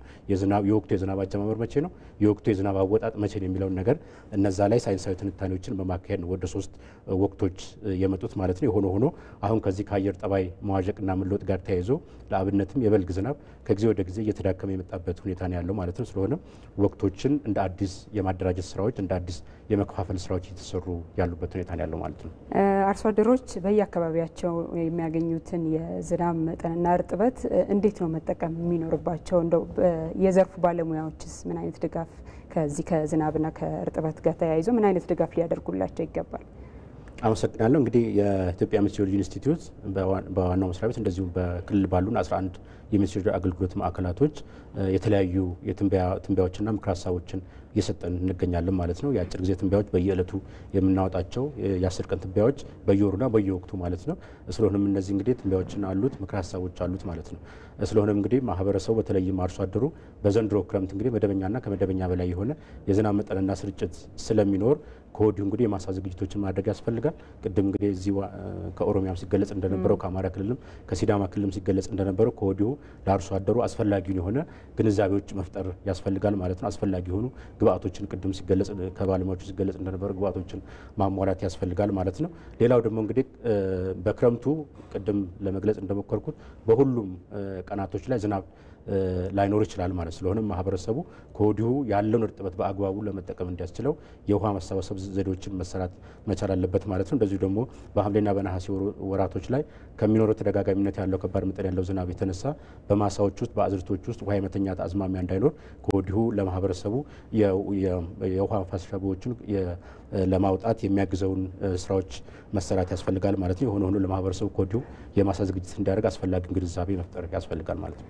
መልካም ዶክተር አሳምነው ስለነበረን ጊዜ እጅግ አመሰግናለሁ። እኔም አመሰግናለሁ። እንቀጥላለን። አቶ ዶክተር ማንደፍሮ ጋር ልምጣና በአማራ ክልል የግብዓት አቅርቦት ጉዳይ ስናነሳ ነበር። ቀደም ሲል በአገር አቀፍ ደረጃ እንግዲህ ዘንድሮ ለግብዓት ከፍተኛ ትኩረት ተሰጥቶ 1.3 ቢሊዮን ዶላር ተመድቦ የግዢ ስርዓት እንደተፈጸመ ነው የሚኒስቴር መስሪያ ቤቱ ሪፖርት የሚያሳየውና በእናንተ ክልል አማራ ክልል የተለየው የፍላጎት መጠን ምን ያክል ነው? እስካሁንስ ምን ያክል ደርሷል ወደ ክልሉ? እሺ፣ አመሰግናለሁ። ያው የአማራ ክልል ከማዳበሪያ ስርጭት አንጻር በአገር አቀፍም እንደሚታወቀው በ16-17 ከሰራናቸው ውጤታማ ተግባራት አንዱ የማዳበሪያ ስርጭታችን የነበረው። ቀደም ብዬ እንደገለጽኩት በአምናው ምርት ዘመን ከ7 ሚሊዮን ኩንታል በላይ ለአርሶ አደሩ ያቀረብንበት ሁኔታ ነው የነበረው። እዛ ላይ ተመስርተን የአምናውን ምርት ተሞክሮ ቀምረን ዘንድሮ ደግሞ ወደ 8.8 ሚሊዮን ኩንታል ማዳበሪያ ለአርሶ አደሩ ለማሰራጨት ነው አቅደን እየተንቀሳቀስን ያለ ነው። ከዚህ ውስጥ እንግዲህ 4.4 ሚሊዮን ኩንታሉ ዳፕ ነው። ሌላው ቀሪው ያው ዩሪያ ነው የሚሆነው። እንግዲህ ከ8.8 ሚሊዮን ኩንታል ውስጥ እስካሁን ወደ 4.4 ሚሊዮን ኩንታል የቀረበበት ሁኔታ ነው ያለው። ከቀረበው ደግሞ 4.4 ሚሊዮን ኩንታል ማዳበሪያ ውስጥ ወደ 3.6 ሚሊዮን ኩንታሉ የተሰራጨበት ሁኔታ ነው ያለው። እንግዲህ ከማዳበሪያ ስርጭትን በተመለከተ ምንድነው የምናደርገው? ቀድመው ወደ ዘር ለሚገቡ አካባቢዎች ቅድሚያ የመስጠት ለምሳሌ በበቆሎ ልማታቸው ለሚታወቁ አካባቢዎች፣ በማሽላ ልማታቸው በሚታወቁ አካባቢዎች፣ በምግብ ገብስ ወዘተረፈ ለነዚህ አካባቢዎች ቅድሚያ እየሰጠ ስርጭቱ የቀጠለበት ሁኔታ ነው ያለው። እንግዲህ በእኛ እምነት አሁን ላይ የተወሰኑ መርከቦች የጅቡቲ ወደብ የደረሱበት ሁኔታና ያው ጭነታቸውን እያራገፉ ያለበት ሁኔታ ነው ያለው። እሱ ብቻ አይደለም፣ ወደ ክልላችንም እየተጓጓዘ ያለበት ሁኔታ ነው ያለው። የቀረውም ደግሞ ይገባል የሚል እምነት ነው ያለን። ከዚህ አንጻር የማዳበሪያ ስርጭታችን በጥሩ ሁኔታ እየተከናወነ ያለ ነው ብሎ መውሰድ ይቻላል። ምናልባት 8.8 ሚሊዮን ኩንታል ነው ያቀዳችሁትና ፍላጎቱ ምን ያክል ነበር ከአርሶ አደሩ ቀደም ሲል የተሰበሰበው? ይሄው ነው። እኛ እንደውም ምንድነው ቀደም ብዬ እንደገለጽኩት የአምናው ስርጭታችንን መሰረት አድርገን ነው እዛ ላይ ያንን መነሻ አድርገን ነው አምና ያሰራጨነው። ቀደም ብዬ እንደገለጽኩት ወደ 7 ሚሊዮን ኩንታል ነው። አሁን ላይ ከፍ አድርገን ወደ 1.7 ሚሊዮን ኩንታል በጭማሬ ነው ለማስገባት ለመጠቀም አቅደን ያከናወን ያለ ነው። ይሄ 8.8 ሚሊዮን ኩንታሉ የፍላጎትን የአርሶ አደሩን ፍላጎት መሰረት ያደረገና የማዳበሪያ አጠቃቀማችንን ከዓመት ዓመት ትሬንዱን ግንዛቤ ውስጥ ባስገባ ሁኔታ ነው እንግዲህ 8.8 ሚሊዮን ኩንታል የታቀደውና ወደ ተግባር የተገባው። ስለዚህ ይሄ 8.8 ሚሊዮን የአርሶ አደሩን ጥያቄ ያገናዘበ መሆኑን ለመግለጽ ያክል ነው። ከስርጭት ጋር ተያይዞ ቀደም ሲል ኦሮሚያ ክልል ጋር ስናነሳ ነበረ። በየዓመቱ አርሶ አደሩ ጋር የሚነሳው በፈለገው ሰዓት የፈለገውን አይነት የአፈር ማዳበሪያ ለማግኘት ጥያቄዎች ይነሳሉና ዘንድሮ እነዚህ አይነት ጥያቄዎችን ለመቅረፍ እንዴት ለማሰራጨት ነው ያሰባችሁት? በተለይ የጸጥታ ችግር ያለባቸው ወረዳዎችና ዞኖች ላይ እንዴት ነው ተደራሽ የምታደርጉት? በጣም ጥሩ። ምንድነው አሁን ላይ እንግዲህ አምናም ተመሳሳይ ችግር ነው የነበረው። ግን ምንድነው ማዳበሪያ ያሰራጨን ያለንበት ዘዴ በየአካባቢው ዩኒዮኖች አሉ፣ በየአካባቢው ማህበራት አሉ። በማህበራትና በዩኒዮኖች አማካኝነት ነው ተደራሽ እያደረግን ያለ ነው። አምናም በአብዛኛው ስርጭቱ የተከናወነው በእነዚህ ሴክተርስ መሰረት ስለሆነ እነኚህን በመጠቀም ነው ተደራሽ እያደረግን ያለ ነው። እውነት ለመናገር ከአልፎ አልፎ ቀደም እንደገለጽኩት የዝናብ ማጠር የመዝጌት መከሰቱ ካልሆነ በስተቀር ከማዳበሪያ ስርጭት አንጻር ባሰብነው ልክ ቀደም እንደገለጽኩት ቅድሚያ መስጠት ላለብን አካባቢዎች ቅድሚያ እየሰጠን እየተሰራጨ ያለበት ሁኔታ ነው ያለው። ከፍላጎትም አንጻር ያው የአርሶ አደሩን ፍላጎት መሰረት ባደረገ ነው። ይህንን በቀኝ ሁኔታ ነው የማዳበሪያ ስርጭታችን እየተከናወነ ያለው። መልካም ዶክተር መለሳለሁ እርሶ ጋር ወደ ሐዋሳ ስቱዲዮ ሊድና አቶ ባጉ በሲዳማ ክልልስ የግብዓት አቅርቦት በተለይ ግብዓት ስንል የአፈር ማዳበሪያ ብቻ አይደለም ምርጥ ዘርንም ይመለከታልና ሁለቱንም የለያችሁት ፍላጎት ምን ያክል ነው? እስካሁን ምን ያክል ቀርበዋል? አመሰግናለሁ።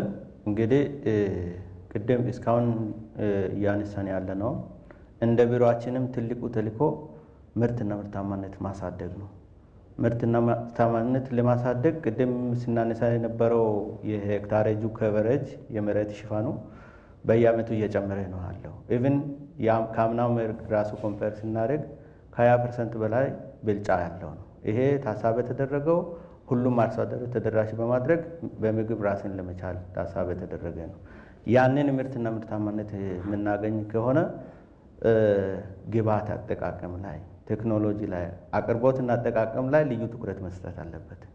እንደኛ ክልል እጅግ በጣም ልዩ ትኩረት ተሰጥቶ አምና ጀምረን በተለይ በማዳበሪያ ስርጭትና አቅርቦት ላይ ስርጭት ላይ ልዩ ትኩረት ሰጥተን እየሰራን ነው ያለ ነውና ኢቨን ስርጭቱ ከዛ የሚመጣውን ማዕከላዊ ማጋዚን ሲገባ በሲዳማ ኤልቶ አማካይነት በህብረት ስራዎች ነው የሚሰራጨው። ሲሰራጭ እኛ ጋር ለየት የሚያደርገው ኤሌክትሮኒክ ኢቮቸር ተጠቅመን ነው። ኢቭን ከሲዳማ ባንክ ጋር ተቀናጅተን ምንም አይነት ብክነት ሳይኖር ነው ለማሰራጨት የምንሞክረው። ኢቭን እያንዳንዱ መሬት ስንለይ የአንድ ግለሰብ መሬት ምን ያህል ሄክታር ነው ብለን በቀበሌ ነው የምንለየው። ለዛ የሚያስፈልገው የማዳበሪያ መጠን የዘር መጠን መጀመሪያ ነው የምንጨርሰውና አሁን ለመሄድ ያንን ሁሉ ጨርሰናል። ስርጭቱ በጣም እጅግ በጣም የተሻለ ነበረ። ያንን ተሞክሮ በመውሰድ ዘንድሮም ያንን ለመድገም ነው እየሰራን ያለ ነውና እንደ አመት ለአንድ አመት እንግዲህ ለ2018 የሚያስፈልገን የማዳበሪያ ከ300,000 ኩንታል በላይ ነው። ከዛ ውስጥ ለመሄድ ቅድም ላነሳሁት መሬት የሚያስፈልገን ኦልሞስት አሁን ያለን በቂ ነው ማለት ይቻላል። እየገባም ያለንበት ሁኔታ አለ። ወደ 160,000 ሄክታር አካባቢ ነው የምናለማው በመሄድና ለዛም ይሆን ማዳበሪያ አለን። ያንን ደግሞ የምናደርገው ቀደም ብለን ነው የምናሰራጨው። ለምሳሌ ዝናብ ሲዘንብ መኪናዎች መግባት የማይችሉበት አካባቢዎች ይኖራሉ። ኦልሞስት አሁን አሰራጭተን ያንን አካባቢ አሰራጭተን ጨርሰናል ማለት ይቻላል እና ቀደም ብለን አሰራጭተን እነዛ ፓኬጆቻችን በታለመው ልክ ውጤትና ምርት እንዲሰጡ ለማድረግ ትልቅ ትኩረት ነው የሚሰጠው። ከማዳበሪያ አንጻር በዛ ልክ ነው የምንሄደውና ጥሩ ምን ያክል አሰራጭታችኋል? ከ300,000 ኩንታሉ ውስጥ ከዛ ውስጥ አሁን እሱ የአመት ሆኖ አሁን ለመሄድ የሚያስፈልገን ከበልግም ወደዚህ የተላለፈ አለ። ወደ 160,000 ኩንታል በላይ ነው። እስካሁን ድረስ ኦልሞስት ከ80% በላይ አሰራጭተናል። አሁን እየገባን ስለሆነ ገና ወደ መሄድ እየገባን ስለሆነ ስርጭቱ እንደቀጠለ ነው ያለው። እንደየአካባቢው ቅድሚያ እየሰጠን ቅድም ከአማራ ክልል እንደተነሳው መጀመሪያ የሚገቡበት አካባቢ ነው እየለየን ለዛ አካባቢ ቅድሚያ እየሰጠን ዝናብ ሲዘንብ ማስገባት መኪናዎች መግባት የማይችሉበት አካባቢ በመለየት ያንን ቅድሚያ እየሰጠን እያስገባን ያለንበት ሁኔታ ስላለ እያሰራጨን ያለንበት ሁኔታዎች ስላለ አሁን በጥሩ ሁኔታ ላይ ነው ያለው። በዚህ በማዳበሪያ ስርጭት አካባቢ ብዙም ችግር አልነበረም። በበልግም ችግር አልነበረም። አሁንም ችግር አይኖርም። ኦሎሞስት አሁንም ወደ መጨረስ እየሄድን ስለሆነ አርሶ አደር እጅ እየገባ ያለበት ሁኔታ ስላለ ብዙ ርብርብ እያደረግን ነው። ሌላው ቅድም ያነሳሽው የዘር አቅርቦት ነው። እንግዲህ የተለያዩ ዘር ነው የሚያስፈልገው በዚህ መኸር ኦሎሞስት እሱንም አሁን ዘር አርሶ አደሮቻችን እየወሰዱ ያሉበት ሁኔታዎች አሉ። ከመቶ በአዝሪ ሰብል ብቻ ዋና አዝሪ ሰብል ብቻ ከ105,000 ኩንታል በላይ ነው የሚያስፈልገንና ኦሎሞስት ያ ደግሞ አሁን መኸር ላይ የምናለማቸው አካባቢዎች አሁን በበልግ ሰብል የተሸፈኑ አሉና በልግ ወቅት የምንዘራቸው ሰብሎች የተሸፈኑ አሉ። እሱ ሲነሳ ነው ምናለማውና ትንሽ ሌትሊ እየገባን ስለሆነ ከሌሎች አካባቢ ኮምፔር ሲደረግ ማለት ነው። ሌትሊ ስል ለኛ ራይት ታይም ነው፣ ግን ከሌሎች አካባቢ ስናይ ትንሽ ዘግየት ብለን ነው የምንገባው መኸርንና ለዛም ይሆን ያው ከደቡብ ምርጥ ዘር ጋርም በመቀናጀት ከተለያዩ ከሀገራችን ክፍሎች ጋርም በመቀናጀት በቂ ምርት ይኖረናል። እስካሁን ድረስ ችግር አላጋጠምንም ማለት ይቻላል። መልካም እንቀጥላለን። አቶ ሙስጠፋ እንግዲህ በአገር አቀፍ ደረጃ በተለይ የማዳበሪያ ዋጋን በሚመለከት ዘንድሮ በአንድ ኩንታል 5,000 ብር ያክል ድጎማ እንደሚደረግ ነው የሚኒስቴር መስሪያ ቤቱ ሪፖርት የሚያሳየውና ብዙ ጊዜ ደግሞ ማዳበሪያ በህገወጥ መንገድ ነጋዴ እጅ መግባት እንደዚህ የዋጋ ጭማሪዎች ቅሬታ ስለሚነሳ ከአርሶ አደሩ ዘንድ ከዩኒየኖች ጋር ያላችሁ ቅንጅት ምን ይመስላል? በተለይ እንደዚህ አይነት ችግሮችን ለመቅረፍ። በጣም ጥሩ። እንግዲህ ህገወጥ የማዳበሪያ ግብይትን ለመከላከል አምና ጥሩ ነገር ተሰርቷል። አምና ከኢትዮጵያ ንግድ ባንክ ጋር ሆነን በዲጂታል ሲስተም እንዲሰራጭ ነው የተደረገው። ገንዘቡ እንዳይባክን የማዳበሪያ የህገወጥ ማዳበሪያ ግብይት እንዳይካሄድ በጣም ስለሚያግዘን መጀመሪያ ዩኒየኖች የወሰዱት ያስገቡትን ማዳበሪያ ኦዲት ተደርጎ ነው ለአርሶ አደሩ እንዲደርስ የተደረገው። ዘንድሮም እንደዛው ጥሩ ክትትል እያደረግን ያለው ምክንያቱም ከኮኦፕሬቲቭ ጋር ማለትም ከህብረት ስራ ማህበራት ታች ያለው አርሶ ቀበሌ ደረጃ ያለውም በወረዳ ደረጃ ያለውም ከግብርና ጋር ተቀናጅተው እዚህ ላይ በጣም ርብርብ እያደረገን ያለውና ከአምና ከ2015 በጣም የ2016 የተሻለ ነው። ዘንድሮ ደግሞ እንደዚህ አይነት ነገር እንደማላጋጠምን ማለት ይቻላል። ኦልሞስት በጥሩ ሁኔታ አርሶ አደሩ እጅ እየደረሰ ነው። አርሶ አደሩ እያገኘ ያለው ቀጥታ ከማህበራት ወይ ደግሞ ከዩኒየኑ ጋር ማለት ነው። ስለዚህ የህገወጥ ማዳበሪያ ግብይትን ከተገኘ አስተዳደራዊ እርምጃ ሲወሰድበት ነበር አምና። ዘንድሮ እንደዚህ አይነት ነገር ብዙም ያጋጠመን ነገር የለምና ጥሩ ክትትል እየተደረገ ነው ያለው በየደረጃ ያለው አመራርም ባለሙያው። ቀሪዎቹ አሁን ቀደም ሲል ያነሱልን ቁጥር አለ ክልል የደረሰና ገና ክልልም ያልደረሱ ለክልሉ የተመደበ የማዳበሪያ ኮታ ስላለ እነሱንስ በምን መልኩ ነው የተከታተላችሁ ያላችሁት? እስከ መቼ ነው ስርጭቱ የሚያበቃው አርሶ አደሩ ጋር ደርሶ? ኦኬ እኛ እንግዲህ ያው ቀጥታ እንደደረሰን ማሰራጨታችን ግዴታ ነው። ግን እኛ ጋር መግባት ያለበት በዚህ ወር አሁን ሰኔ ውስጥ ቶታሊ 100% ገብቶ ማለቅ አለበት። ማይቻል ከሆነ ግን እስከ ሐምሌም ይቻላል። ምክንያቱም ቦረና ሁለቱ ባሌ ላይ ገና የበልግ እርሻ ተነስቶ ነው ወደዛ ወደ መኸር ወይ ደግሞ ወደ ዋና መኸር የዘር ጊዜያቸው ይዘገያል። ስለዚህ ጊዜ ይሰጠናል።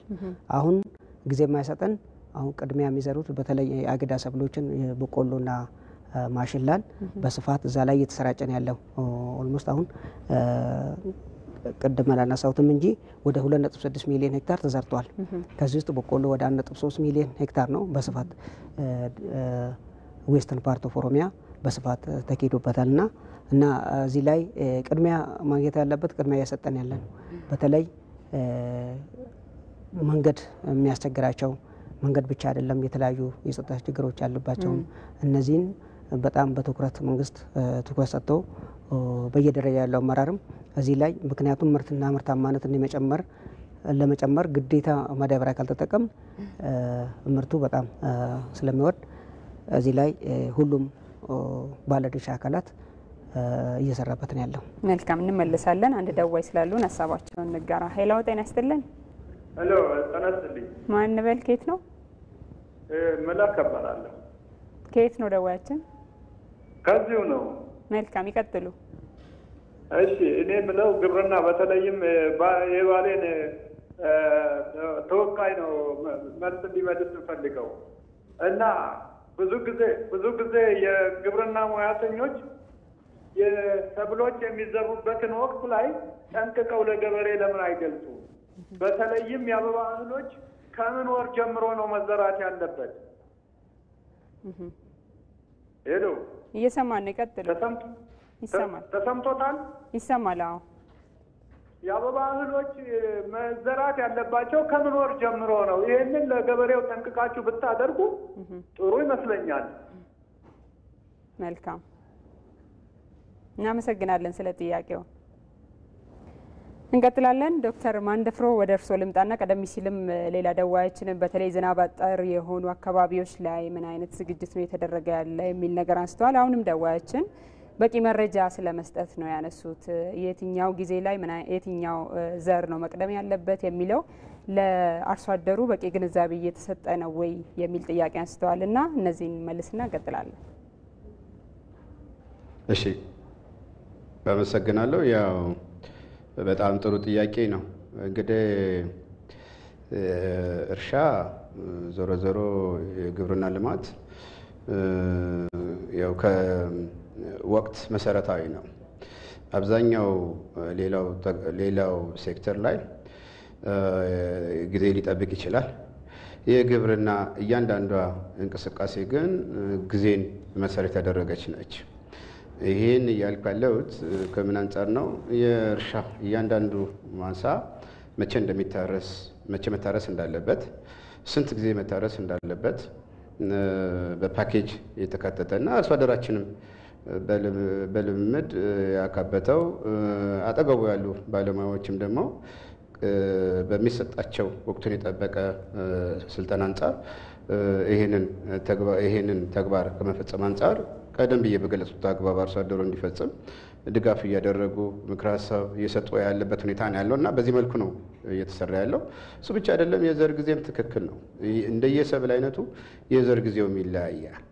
ስለ ዘር ስናነሳ የዘር መጠንን የተወሰነ ነው እንደየሰብል አይነቱ የዘር ጊዜ ራሱ እና ወቅትም ኮንሲደሬሽን ውስጥ መግባት አለበት ከዘር ፐርስፔክቲቭ ማለት ነው። እና እንትኑ ምንድነው ጠያቂው እንዳነሱት ከእያንዳንዱ የሰብል አይነት የሚያስፈልገውን የግብአት አይነት መቼ መታረስ አለበት፣ መቼ መዘራት አለበት፣ መታረም አለበት ወዘተረፈ የሚለውን እንግዲህ አጠገቡ ያሉ ባለሙያዎች ይህንን ድጋፍ ለመስጠት ከዚህ አንጻር አርሶ አደሩን ለመደገፍ አርሶ አደሩም ደግሞ ከዚህ አንጻር ስራዎችን በዚህ የተቃኘ ተግባራዊ እንዲያደርግ ነው የሚጠበቅበትና ይህንን ይታወቃል። በፓኬጅ ወደታች የወረደ ነው። ባለሙያዎቻችንም ያውቁታል፣ አርሶ አደሩም ያውቀዋል የሚል እምነት ነው ያለኝ። ግን ደግሞ እውነት ነው ለእያንዳንዱ ሰብል በሚፈለገው ልክ በወረደው ያሰራር ሞዳሊቲ መሰረት መሰራት ይኖርበታል የሚል እምነት ነው ያለኝ። ለዝናብ አጠር አካባቢዎች አንዱ እንግዲህ ያው ከስሙ ስንነሳ በቂ ዝናብ የማያገኙ አካባቢዎች ናቸው። ለነዚህ አካባቢዎች አንደኛ በምርምር ተፈትሸው ለነዚህ አካባቢዎች ምቹ የሆኑ ዝርያዎች አሉ፣ ፈጥነው የሚደርሱ ዝርያዎች አሉ። እነሱን ዝርያዎች ወደ እነዚህ ዝናብ አጠር ወደሆኑ አካባቢዎች እንዲደርስ ጥረት እየተደረገ ነው ያለው። ለነዚህ አካባቢዎች እነኚህን ዝርያዎች ላይ ትኩረት ሰጥተን እየሰራን ያለንበት ሁኔታ ነው ያለው። እሱ ብቻ አይደለም፣ ያሉ የውሃ አማራጮችንም አርሶ አደሮች እንዲጠቀሙ እንግዲህ ዝናብ እጥረት ስንል የዝናብ አጠር ስንል ወይ አንዱና ዋናው ችግሩ ቀድሞ መውጣት ነው። ስለዚህ ዝናቡ ከመውጣቱ በፊት አርሶ አደሮች ቅድም የሜትሮሎጂ ባለሙያ እንደገለጸው በማሳቸው ዙሪያ ውሃ ማከማቸት ይኖርባቸዋል።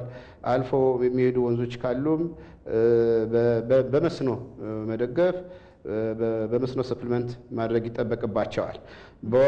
ከዚህ በላይ ደግሞ ቀደም ብዬ እንደገለጽኩት የዝርያዎችን ፈጥነው የሚደርሱ ዝርያዎችን ዝናቡ ከማቋረጡ በፊት የሚደርሱ ዝርያዎችን እንዲጠቀሙ እያደረግን ያለ ነው እና በዝናብ አጠር አካባቢ ያለውን ችግር ለመቅረፍ እንዲህ አይነት ስራዎች እያካሄድን ያለው። ከምርጥ ዘር ጋር ተያይዞስ እንደው በክልሉ እስካሁን ዘርም የተዘራባቸው አካባቢዎች እንዳሉ አንስተዋልና አቅርቦቱ ምን ይመስላል? ምርጥ ዘር ላይ ያለው ፍላጎትስ? በጣም ጥሩ። እንግዲህ ምንድነው ምርትና ምርታማነትን ከመጨመር አንጻር አንዱ አስቻይ ተግባር ምርጥ ዘር ነው። ከማዳበሪያ ያለ ምርጥ ዘር የሚጠበቀውን ያክል ምርትና ምርታማነት መጨመር አያስችልም። ሁሉም የምክር ሀሳቦች በሙሉ ምክር ሀሳብ ተግባራዊ መሆን ሲቻል ነው አንድ ማሳ ላይ ማግኘት ወይም ደግሞ የሚጠበቀው ምርትም የሚገኘው ምርታማነትም ከፍ የሚለው ማለት ነው። ስለዚህ አንዱ ግብአታችን ምርትና ምርታማነትን ለመጨመር አስቻይ ተግባር ያው ቀደም ብሎ የተነሳው የምርጥ ዘር ስርጭት ነው፣ የምርጥ ዘር አጠቃቀማችን ነው። አምና ላይ እንግዲህ እንደ ክልል ወደ 170 ሺህ ኩንታል ምርጥ ዘር ያሰራጨንበት ሁኔታ ነው ያለው። ዘንድሮ ላይ ወደ ይሄንን በ30 ሺህ በመጨመር ወደ 200 ሺህ ኩንታል ለማሰራጨት ነው አቅደን የገባ ነው። ከዚህ ውስጥ እስካሁን እንግዲህ ወደ 70 ሺህ ኩንታል የተሰራጨበት ሁኔታ ነው ያለው። አርሶ አደራችንም የምርጥ ዘር ከመጠቀም አንጻር እውነት ለመናገር በየጊዜው መሻሻሎች አሉ። በየጊዜው ፍላጎቱ እየዳበረ ፍላጎቱ እየጨመረ የመጣበት ሁኔታ ነው ያለው። ምክንያቱም የግብርናን ልዩ የሚያደርገው በግብርና በሰጠው ልክ ስለሆነ የሚመልስ አርሶ አደሩ ለውጡን ያየዋል። ማሳው ላይ ማዳበሪያ ከተጠቀመ፣ ምርጥ ዘር ከተጠቀመ፣ ሌሎች ምክር ሀሳቦችን ተግባራዊ ካደረገ ለውጡን በተጨባጭ ማየት የሚያስችለው ስለሆነ ከምርጥ ዘር አንጻር ከማዳበሪያው ባልተለየ ልዩ ትኩረት ሰጥተን እየሰራንበት ያለ ሁኔታ ነው ያለው። ከአመት ዓመት መሻሻል አለ።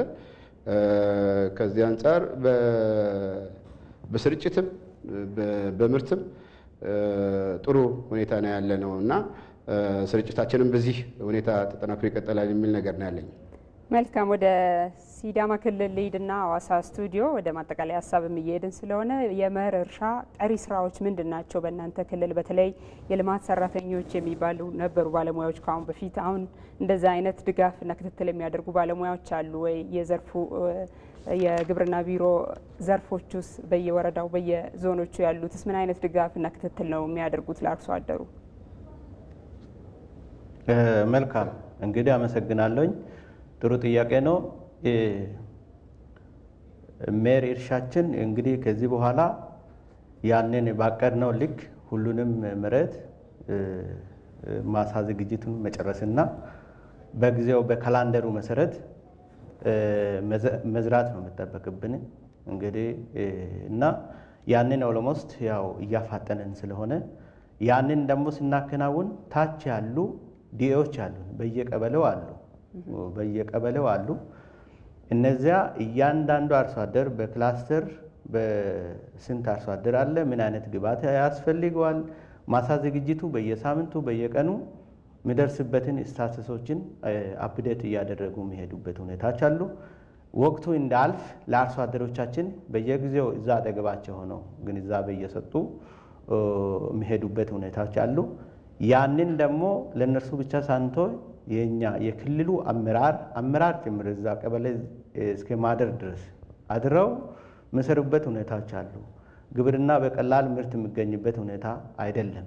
ለዛም ነው ኢቭን ክትትሉ፣ ድጋፉ፣ የቴክኖሎጂ አጠቃቀሙ በጣም ቅድም ከአማራ ክልል እንደተነሳው እየተሻሻለና ጥሩ እየሆነበት ሁኔታዎች አሉ። በዛ ልክ ምርትና ጥሩ ተሞክሮች እያገኘን አርሶ አደሮቻችን ሁሉ ጥሩ ምርት እያገኙ ያሉበት ሁኔታዎች ስላሉ ያንን ማጠናከር ኢቭን መጨመር እና ማድረግ ነው።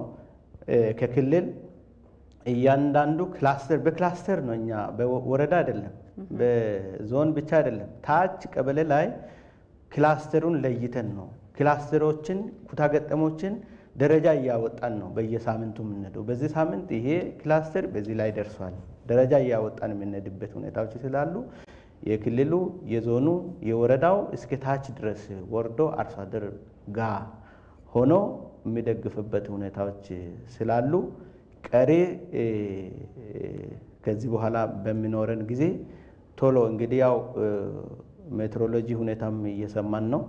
ለዛም ይሁን ዝግጅት አድርገን አርሶ አደሮቻችን ወደ ዘር የሚገቡበት ቶሎ የሚገቡበት አካባቢ ቶሎ እንዲገቡ የማድረግ የማሳ ዝግጅቱን መጨረስ፣ ድጋፍና ክትትሉን ከወትሮው ማጠናከር እንዳለብንና አሁን ራሱ ታች ነው ያለው የክልሉ አመራር ባለሙያዎች የዞኑ የወረዳ ሁሉም እዛ አለ። ያንን ደግሞ የምንከታተልበት ፕላትፎርም አለ። በዙም ሚቲንግ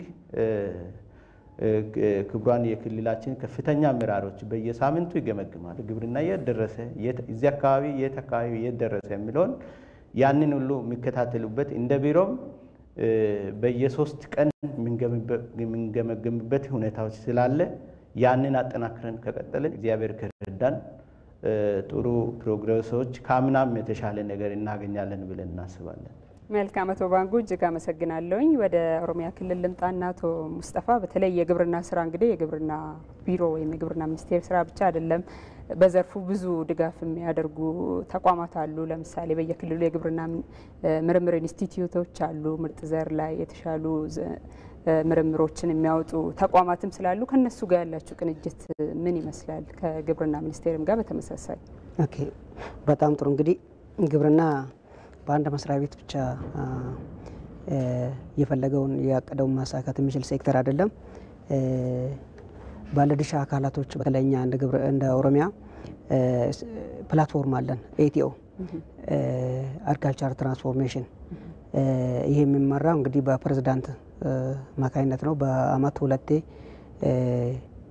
ይካሄዳል። እዛ ውስጥ ያሉ ችግሮች ያሉ ተግዳሮቶች ምንድናቸው ተብሎ ይለያል።